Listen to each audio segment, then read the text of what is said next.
In this study, I will be exploring American New Wave cinema through the comparison of the 1977 American film Star Wars, directed by George Lucas, with the 1982 science fiction thriller Blade Runner, directed by Ridley Scott. I believe these two films to be the perfect candidates for this study, as both fall into the definition and correct time period of American New Wave cinema, as well as the sci-fi genre. However, both go about it in drastically polarizing ways. American New Wave cinema is marked by the appearance of a new wave of film directors in the late 1960s all the way through the early 1980s. The majority of these new directors were believed to be fresh out of a variety of film schools, equipping them with the knowledge and ambition that was debatably lacking in that era of old Hollywood. The majority of films from the era before American New Wave cinema had placed most of the authority in the hands of the respected film studios, by way of production and marketing. The shift of power from the hands of the studio to the director is the primary focus of this era. This would inevitably lead to the unprecedented shift in style, composition, and viewing techniques. A heavy focus on one particular vision from one particular mind gave each film in this era a unique feel, tone, and narrative, a debatably much-needed departure from the autopilot second-nature aspects of old Hollywood. George Lucas's 1977 space adventure film Star Wars is perhaps one of the greatest examples of American New Wave cinema, as it was at the time completely unique in its approach of presentation, most heavily due to a precise and driven vision from the director. The film uses alien worlds, characters, religion, and society to perform a unique retelling of a fairly conservative, by-the-book hero's journey, heavily resembling a classical fairy tale. This would place the film more in line with the fantasy genre than science fiction. However, for the purposes of this study, we will categorize it as such.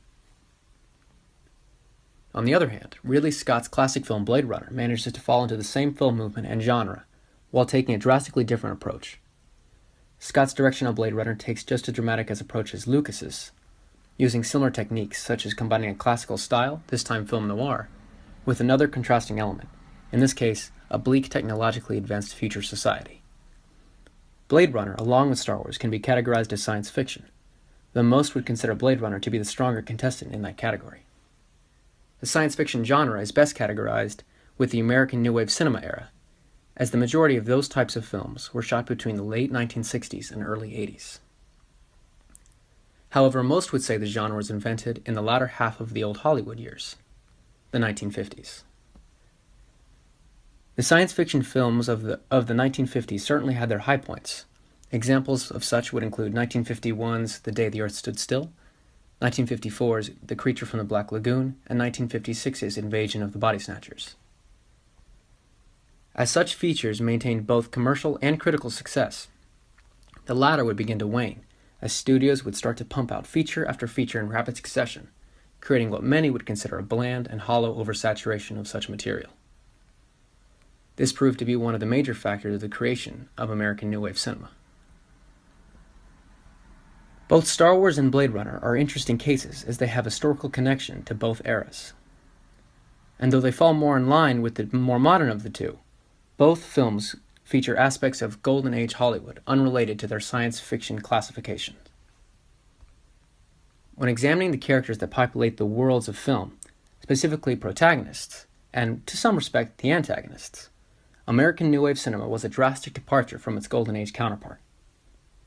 Counting back from the 1950s, most Golden Age Hollywood protagonists were considered as solid characters that would interact with the events of the narrative based on their established character traits. James Dean, Marlon Brando, and Humphrey Bogart are key examples of this. Given their solid nature, it was only natural for the audience to simply observe these types of characters and the situations they were placed in.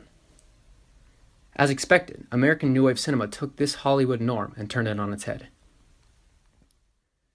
As the young directors of these films were looking to gain back the attention of younger audiences lost in the decades before, a drastic change was needed in the way people viewed film. One of such changes was made to the way characters were designed.